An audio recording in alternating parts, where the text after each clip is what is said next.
Assalamualaikum warahmatullahi wabarakatuh. Salam sejahtera buat kita semua. Perkenalkan, nama saya Arif Adrian, salah satu dosen di program studi manajemen perhotelan di Universitas Negeri Padang.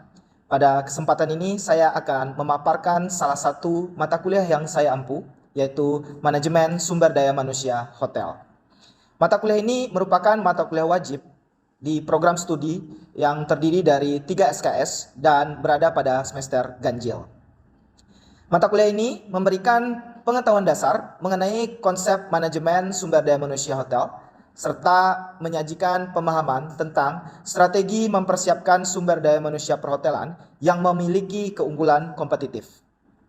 Dalam memahami dan mengkritisi serta menggunakan pendekatan strategi partners, pengembangan hard skills dan soft skill, di mana pelatihan yang berbasis kinerja serta upaya perencanaan sumber daya manusia menjadi penting. Materi di sini meliputi rekrutmen, selection, penilaian kinerja, kompensasi, inovasi, dan peningkatan kualitas dari karyawan, serta hubungan manajemen, departemen, dan karyawan yang berorientasi pada revolusi industri dengan etika, norma, dan tanggung jawab. Adapun capaian dalam pembelajaran di sini adalah di mana mahasiswa mampu memahami dan mengaplikasikan teori manajemen sumber daya manusia yang handal dan mampu bersaing dalam berbagai era, serta memiliki keunggulan kompetitif baik secara individu maupun dalam bentuk teamwork. Dalam pengajaran saya menggunakan pendekatan DIA, di mana yaitu penggunaan dengan sistem delivery, interaction, and assessment, di mana delivery yang dimaksud di sini adalah di mana proses penyampaian materi pembelajaran sehingga dapat diterima dengan baik oleh mahasiswa. Materi yang disajikan mengacu pada capaian pembelajaran lulusan atau CPL dari mata kuliah ini. CPL ini nanti akan diturunkan menjadi 6 CPMK, di mana capaian pembelajaran mata kuliah yang kemudian dibagi menjadi 6 sub CPMK, dan sub CPMK ini nanti dibagi ke dalam 14 pertemuan dan tidak termasuk ke dalam ujian tengah semester dan juga ujian akhir semester. Sementara terkait dengan CPL Prodi yang dibebankan pada mata kuliah ini, diantaranya mahasiswa harus bertakwa kepada Tuhan Yang Maha Esa dan mampu menunjukkan sikap religius. Selanjutnya, mahasiswa bekerja sama dan memiliki kepekaan sosial serta kepedulian terhadap masyarakat dan lingkungan. Kemudian, mahasiswa diharapkan dapat taat kepada hukum, disiplin dalam kehidupan bermasyarakat dan bernegara. Kemudian, mahasiswa diharapkan dapat menginternalisasi nilai, norma, dan etika akademik. Kemudian juga menunjukkan sikap bertanggung jawab atas pekerjaan di bidang keahliannya secara mandiri dan juga menginternalisasi semangat kemandirian, kejuangan, dan kewirausahaan. Adapun capaian pembelajaran mata kuliah ini, di mana mahasiswa diharapkan mampu membuat strategi analisis kebutuhan sumber daya manusia, mampu memahami pengembangan sumber daya manusia dan organisasi hotel, mampu untuk menguraikan proses manajemen sumber daya manusia dimulai dari job analysis hingga manajemen talenta. Kemudian mampu memahami pengelolaan manajemen kinerja pada industri perhotelan, mampu memahami konsep hubungan industri dan membangun komunikasi tingkat organisasi, memahami prosedur mekanisme perselisihan tingkat organisasi, memahami konsep dan menangkap peluang dengan adanya praktik manajemen sumber daya manusia global dan sistem informasi para pekerja. Berikutnya, pemaparan singkat RPS dari minggu pertama sampai dengan akhir dapat saya uraikan sebagai berikut. Yang pada pertemuan minggu pertama diharapkan setelah mempelajari atau mendiskusikan materi dari referensi yang diwajibkan dan dianjurkan, mahasiswa diharapkan mampu merumuskan dengan kalimat sendiri tentang manajemen sumber manusia secara umum.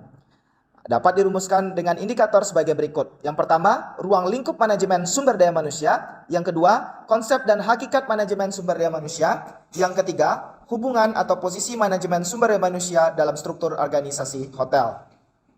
Pada minggu kedua, mahasiswa diharapkan setelah mempelajari dan untuk dapat mendiskusikan materi dari referensi yang diwajibkan dan dianjurkan, mahasiswa diharapkan mampu merumuskan dengan kalimat sendiri tentang manajemen sumber daya manusia di industri perhotelan. Di mana indikatornya adalah yang pertama, proses dan ruang lingkup manajemen sumber daya manusia di perhotelan. Yang kedua, tantangan manajemen sumber daya manusia perhotelan. Yang ketiga, manajemen sumber daya manusia dan perannya dalam organisasi. Kemudian pada minggu ketiga, setelah mempelajari atau mendiskusikan materi dari referensi yang diwajibkan dan dianjurkan, mahasiswa diharapkan mampu untuk menguraikan tentang analisis dan rancangan jabatan, di mana adapun indikatornya adalah sebagai berikut. Yang pertama, yaitu pengertian dan konsep analisis pekerjaan.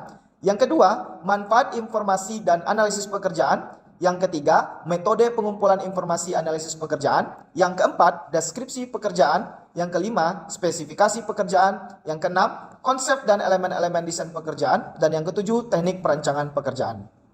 Pada minggu keempat, nantinya mahasiswa diharapkan mampu menjelaskan proses perencanaan strategik dan perencanaan sumber daya manusia atau Human Resource Planning.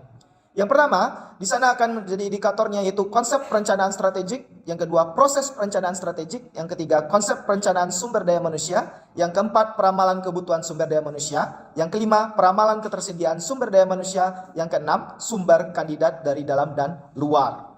Sementara untuk minggu kelima, mahasiswa mampu menjelaskan proses perekrutan dan mendeskripsikan sumber rekrutmen di industri perhotelan. Dimulai dari definisi rekrutmen itu sendiri, alternatif perekrutan, proses perekrutan, metode perekrutan baik itu internal maupun metode perekrutan eksternal. Pada minggu ke-6, mahasiswa diharapkan mampu untuk menjelaskan tentang metode dan proses seleksi di industri perhotelan. Di dalam indikatornya yang akan diukur adalah yang pertama, pentingnya seleksi dari karyawan, kemudian konsep dan proses seleksi itu sendiri, yang ketiga, konsep tes dari seleksi, yang keempat, jenis-jenis tes seleksi, kelima ada interview dan selection, yang keenam ada jenis-jenis umum wawancara, selanjutnya metode-metode wawancara, serta masalah-masalah potensial yang dihadapi oleh calon karyawan dalam wawancara. Selanjutnya, pada minggu ke-7 dan 8, mahasiswa diharapkan mampu menjelaskan dan menguraikan tentang pengembangan SDM di industri perhotelan, di mana indikator yang digunakan untuk ketercapaian materi pembelajaran ini adalah yang pertama tentang orientasi, yang kedua manfaat dari orientasi, yang ketiga pelatihan dan pengembangan strategik, yang keempat proses pelatihan, yang kelima menganalisis kebutuhan pelatihan, dan yang keenam metode pelatihan itu sendiri, dan yang ketujuh pengembangan manajemen. Selanjutnya, pada minggu ke-9 akan diadakan ujian tengah semester. Pada minggu ke-10, mahasiswa diharapkan mampu menjelaskan konsep-konsep utama manajemen karir dan mengaitkannya dengan perencanaan karir. Hal ini juga selain berguna untuk mahasiswa, nantinya di dalam indikator yang akan diukur adalah yang pertama, dasar-dasar dari pemahaman manajemen karir itu sendiri, pengembangan karir, perencanaan karir. Selanjutnya untuk pertemuan 11 sampai dengan 12, di sini mahasiswa diharapkan berada pada level yang mampu berpikir kritis untuk dapat menemukan dan menilai dengan tepat tentang manajemen kinerja. Yang pertama, indikator yang akan digunakan adalah konsep dasar dalam penilaian dan manajemen kinerja, manfaat penilaian kinerja, metode penilaian kinerja, masalah-masalah dalam penilaian kinerja. Selanjutnya, pada pertemuan ke-13, mahasiswa diharapkan mampu untuk berpikir kritis untuk dapat menguraikan tentang penilaian kompensasi karyawan dengan kinerja. Yang pertama ada konsep kompensasi itu sendiri, keadilan dalam kompensasi, determinan kompensasi, evaluasi pekerjaan, penetapan harga bagi para pekerja, bayaran kinerja yang tepat, konsep insentif bagi perorangan, tim dan organisasi, konsep tunjangan, jenis-jenis tunjangan, dan kompensasi non-finansial. Selanjutnya, pada pertemuan 14, mahasiswa diharapkan untuk dapat berpikir kritis untuk dapat menguraikan tentang motivasi dan kepuasan kerja. Pada pertemuan ini akan membahas tentang pengertian teori motivasi itu sendiri apa dan kenapa pentingnya motivasi untuk dipelajari bagi mahasiswa. Yang ketiga, apa tujuan pentingnya diketahui apa itu motivasi? Yang keempat, azas-azas motivasi. Kemudian, model-model motivasi yang ada berdasarkan teori, metode motivasi yang tepat digunakan, proses motivasi, dan kepuasan kerja. Terakhir, pada pertemuan 15-16, nanti mahasiswa diajak untuk mampu berpikir kritis untuk dapat menguraikan tentang pentingnya disiplin kerja dan pemutusan hubungan kerja. Dalam indikatornya akan dibahas nanti tentang jenis-jenis disiplin kerja, cara mendorong disiplin kerja, indikator-indikator dari kedisiplinan, dan pengertian dari pemutusan hubungan kerja, alasan-alasan dalam pemutusan hubungan kerja, risiko pemutusan hubungan kerja, aturan-aturan dalam pemutusan hubungan kerja. Selanjutnya pada pertemuan terakhir yaitu 17, itu akan diadakan ujian akhir semester. Adapun referensi yang digunakan dalam pengajaran ini, saya akan menggunakan buku dari Mondi, ya, edisi ke-10 tentang manajemen sumber daya manusia. Kemudian ada bukunya Haryono tentang dahsyatnya pengelolaan sumber daya manusia dalam bisnis perhotelan, yang mana buku ini diterbitkan pada tahun 2015. Kemudian ada lagi buku dari Schooler and Jackson tentang Human Resource Management yang diterbitkan oleh Mason, Thomson, Southwestern. Kemudian buku dari Werder and Davis tentang Human Resource and Personal Management, 5th edition, Boston, McGraw-Hill, dan begitu juga tambahan buku penunjang ada dari Suherman tahun 2012. Kemudian ada Sunyoto kemudian ada penerbitnya dari satu lagi itu dari SKKNI nomor 307 tahun 2014 tentang pentingnya manajemen sumber daya manusia. Selanjutnya dalam menyampaikan materi, sehingga saya menggunakan sebuah pendekatan di mana pendekatan ini nanti akan digunakan dalam pembelajaran menggunakan pembahasan case study, ya, di mana mahasiswa diminta untuk dapat membaca case study sebelumnya yang telah disediakan, kemudian mereka akan membuat sebuah rangkuman, bisa itu secara individu maupun kelompok, dan kemudian memaparkannya. Sementara untuk interaksi sama mahasiswa itu dengan dosen juga, proses interaksi antara mahasiswa dan dosen ini untuk mencapai pembelajaran maka digunakan pendekatan SLC. Ya, saya menggunakan pendekatan SLC ini, Student Learning Center ini, dengan harapan subjek pembelajaran yang ada itu dapat mencapai target yang diinginkan. Di mana sistem SLC ini terdiri dari pembelajaran yang interaktif, di mana pemaparan materi dalam kelas oleh dosen dengan menyiapkan pertanyaan dan meminta pendapat dari mahasiswa. Kemudian diadakan sebuah diskusi kecil dalam sebuah kelompok. Dengan model pembelajaran ini nanti akan melibatkan mahasiswa dengan kelompok mahasiswa lainnya untuk dapat melakukan analisis, menggali dan memperdebatkan suatu topik yang diserahkan oleh dosen.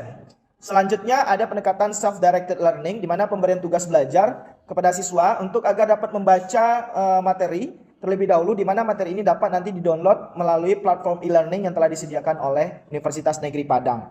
Selanjutnya untuk asesmen, proses penilaian untuk mengukur kemampuan mahasiswa secara objektif dan juga penerimaan materi pembelajaran, di mana indikator-indikator penilaian ini nanti melingkup pada beberapa bagian. Yang pertama yaitu ada penilaian terhadap etika dan sikap, itu nanti ada sebesar 10%, kemudian ada case method 50%, UTS 15%, UAS 20%, quiz 5%. Penilaian ini dilakukan dengan harapan mahasiswa dapat mengetahui proses penilaian secara transparan dan juga objektif. Demikianlah pemaparan 3 aspek yang saya terapkan dalam proses pembelajaran tadi, yang terdiri dari delivery atau penyampaian, kemudian ada interaction, kemudian ada assessment atau disingkat dengan DIA. Kemudian selanjutnya saya akan memaparkan proses pembelajaran di kelas dengan micro teaching secara luring. Selamat menyaksikan. Terima kasih. Selamat siang mahasiswa sekalian. Siang. Oke, assalamualaikum warahmatullahi wabarakatuh. Waalaikumsalam warahmatullahi wabarakatuh. Terlihat masih segar dan semangat ya. Oke, sebelum kita memulai perkuliahan, mari kita berdoa dahulu menurut kepercayaan kita masing-masing, ya. Berdoa, mulai. Selesai. Oke, mahasiswa sekalian, minggu lalu sudah terjadi perdebatan sengit nih antar beberapa kelompok di antara kalian, ya. Artinya diskusinya cukup hangat minggu lalu ya, terkait dengan masalah apa? Kompensasi. Oke, good. Kenapa minggu lalu jadi menarik? Karena saya rasa kalian punya pengalaman. Benar ya? Nah, pengalaman apa? Karena kalian sudah mengikuti internship atau magang ya di industri. Nah, kalian sudah mencicipi tuh salah satu bagian dari kompensasi. Nah, untuk merefresh dan menghangatkan kembali ingatan kita tentang materi minggu lalu, coba salah satu dari kalian ada yang bisa menjelaskan ke Bapak nggak? Apa itu sebenarnya kompensasi? Ada? Silakan. Oke, Vina. Silakan Vina. Silakan berdiri Vina, sehingga teman-temannya bisa melihat. Kompensasi merupakan salah satu pelaksanaan fungsi MSDM yang berhubungan dengan semua jenis pemberian penghargaan individual sebagai pertukaran dalam melakukan tugas keorganisasian. Pemberian kompensasi pada karyawan harus mempunyai dasar yang logis dan rasional. Oke, good. Kita kasih applause dong untuk Vina. Oke, jadi Vina sudah menyampaikan ya bahwasanya kompensasi itu masuk ke dalam salah satu fungsi MSDM ya. Kalian juga sudah belajar jauh-jauh hari tentang fungsi manajemen. Oke. Salah satunya yang akan kita pelajari hari ini ini adalah tentang fungsi manajemen sumber daya manusia, ya. Yang mana kita berada pada sektor industri perhotelan. Yang berarti kita berada pada sektor apa itu? Barangkah atau jasa? Atau jasa? Kita lebih dominan pada jasa, ya. Namun atau servis, ya. Oke. Kita sudah mengetahui bahwasanya fungsi manajemen itu, ya, ada di dalam banyak industri. Salah satunya di industri perhotelan. Oke. Sekarang ketika kita berbicara fungsi manajemen, tentu kita ingat, ya, ada dulu saya sampaikan POIC. Masih ingat? Apa itu POIC? Singkatan dari apa? Coba. Dimulai dari perencanaan. Ya, kita mulai dari planning. Kemudian apa lagi? Organizing. Kemudian apa lagi? Activating. Oke. Kemudian controlling. Oke.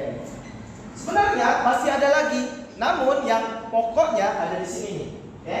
Ada planning, organizing, activating, dan controlling. Nah, ini merupakan fungsi dari manajemen. Nah, pada semester ini, semester 5 ini, ya, kalian fokus pada fungsi manajemen dan penerapannya pada sumber daya manusia.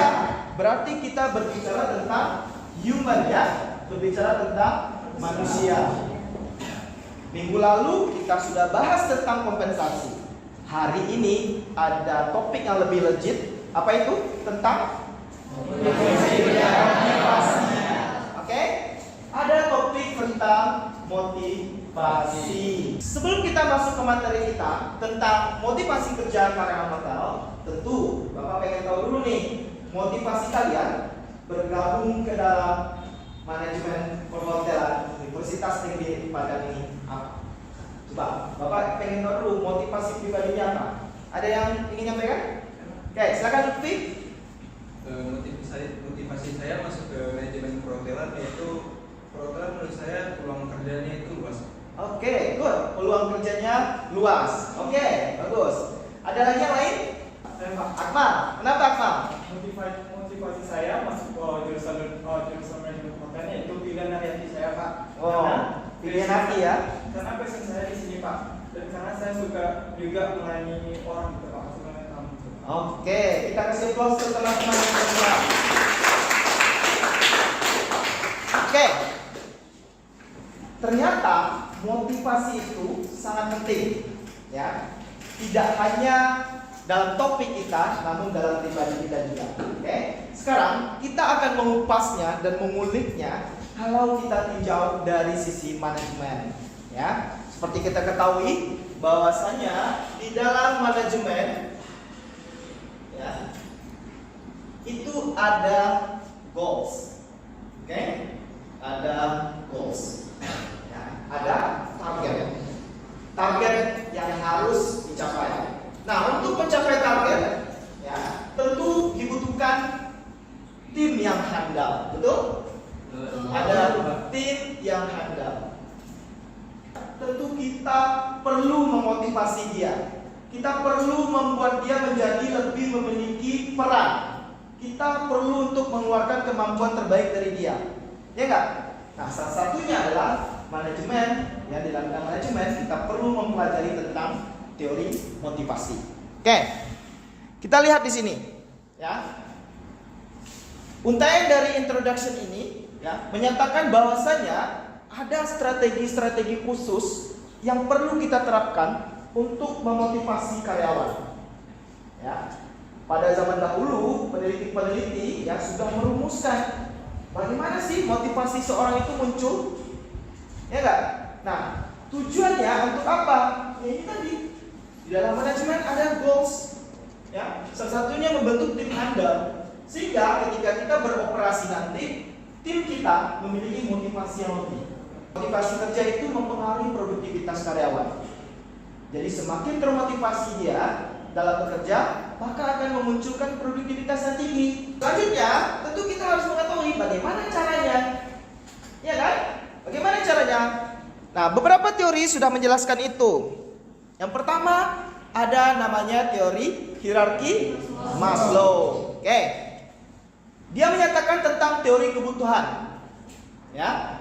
Hierarki kebutuhan Maslow merupakan teori motivasi yang menekankan pentingnya pemenuhan kebutuhan dasar sebelum mencapai kebutuhan psikologis tingkat yang lebih tinggi. Kebutuhan apa? Dasar. Apa kebutuhan dasar dari seorang manusia? Coba apa?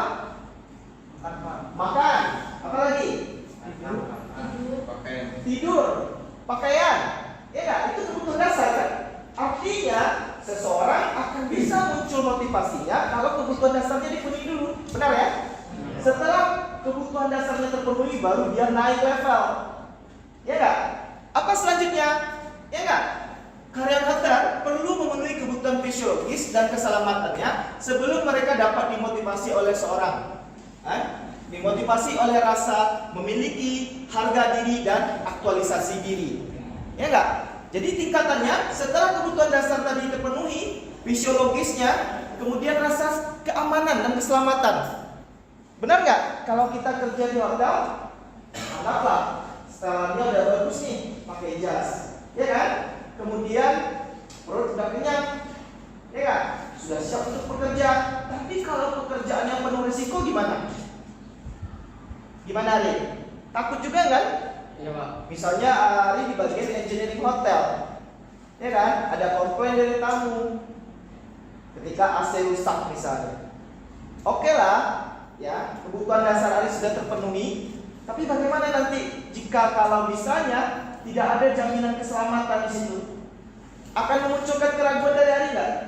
Ya. Kalau nanti ada hubungannya dengan keselamatan dan kesejahteraan pekerja. Oke? Setelah produktif mungkin saja dia nanti akan muncul loyalitasnya. Ya. Kalau udah loyalitas, mereka akan meninggi komitmennya. Paham ya? Tadi kita sudah bahas tentang teori Maslow. Selanjutnya kita lihat dari teorinya Fromm. Ya. Fromm memberi teorinya dengan nama teori harapan, expected theory gitu ya. Nah, Fromm itu juga bisa kita gunakan pendekatannya kalau kalian berada pada level manajerial nanti, ya. Kita lihat di sini, teori harapan Fromm menyatakan bahwa karyawan termotivasi ketika mereka yakin upaya mereka menghasilkan kinerja dan penghargaan yang diinginkan. Menghasilkan kinerja dan penghargaan yang diinginkan. Kalian saat magang, tentu setiap upaya yang kalian lakukan butuh diapresiasi, benar nggak? Dengan kalian terapresiasi akan menunjukkan motivasi, benar ya? Nah, kemudian setelah itu kalau ada penghargaan langsung, ya, itu juga akan membuat kalian semakin termotivasi, ya, benar ya? Oke, di hotel komunikasi yang jelas mengenai ekspektasi kinerja dan potensi imbalan dapat meningkatkan motivasi karyawan secara signifikan. Oke. Kemudian dengan memastikan bahwa upaya dan kinerja dikaitkan dengan imbalan yang berarti, manajer hotel dapat mendorong tingkat motivasi karyawan yang lebih tinggi. Ya, kemudian adanya sistem pelatihan, umpan balik dan penghargaan juga dapat nanti meningkatkan motivasi dari karyawan. Sekarang kita lihat realitanya. Kalian kan sudah pulang dari magang nih, internship ya. Tentu kalian punya pengalaman terkait dengan apa yang disampaikan oleh Pro. Ada nggak yang kira-kira terhubung dengan ini? Coba. Nah, coba Ray. Saat saya magang, saya pernah mendapatkan tips dari kamu Pak. Oke, good. Terima kasih Ray. Fikri? Pada saat saya magang, saya pernah diberikan pelatihan tentang pentingnya menghargai antar karyawan dan manajer. Oh, oke. Kalau Ray tadi dapat tips, ya nggak? Kalau kita di level operasional, tips itu bikin kita jadi semangat, ya kan? Sementara Fikri cara lain yang dia dapat ada pelatihan tentang pentingnya saling menghargai antar karyawan dan juga level manajerial. Jadi dua hal yang disampaikan oleh teman kalian itu adalah salah satu bentuk ya motivasi yang dikedepankan oleh Fromm. Bahwasanya motivasi yang dari luar ya baik itu dari tamu maupun dari teman-teman sekerja itu akan memberikan harapan kita. Tujuannya tentu apa? Untuk menghasilkan apa? Kinerja yang lebih baik. Oke? Paham ya? Oke. Nah, Bapak sudah munculkan dua teori motivasi. Yang pertama Maslow, yang kedua Fromm. Sebenarnya karena kita berada di era yang sudah sangat maju, sudah banyak peneliti-peneliti yang memunculkan tentang teori motivasi. Tugas kalian adalah ya, silakan temukan teori-teori mana lagi yang relevan untuk memotivasi karyawan hotel. Tugas ini nanti minggu depan untuk kalian presentasikan, ya. Nah, namun sebelum itu saya akan memunculkan sebuah kasus, ya, yang nanti kalian akan berdiskusi, ya, memberikan pandangan terkait apa yang saya sampaikan ini setelah ini. Siap ya? Oke, untuk itu nanti kita akan kelompokkan kalian ke dalam beberapa kelompok. Selanjutnya kita akan berdiskusi. Oke? Gimana? Sudah selesai diskusinya? Oke, sekarang Bapak ingin tahu seperti apa kalian memahami kasus yang sudah Bapak tampilkan ini. Oke? Nah, kasusnya sudah jelas. Terjadinya penurunan motivasi. Kalian juga sudah pernah di industri. Materinya juga sudah Bapak sampaikan. Sekarang kira-kira siapa nih dari kelompok mana duluan nih yang ingin memberikan pandangan terhadap kasus ini? Oke, Reno, silakan Reno.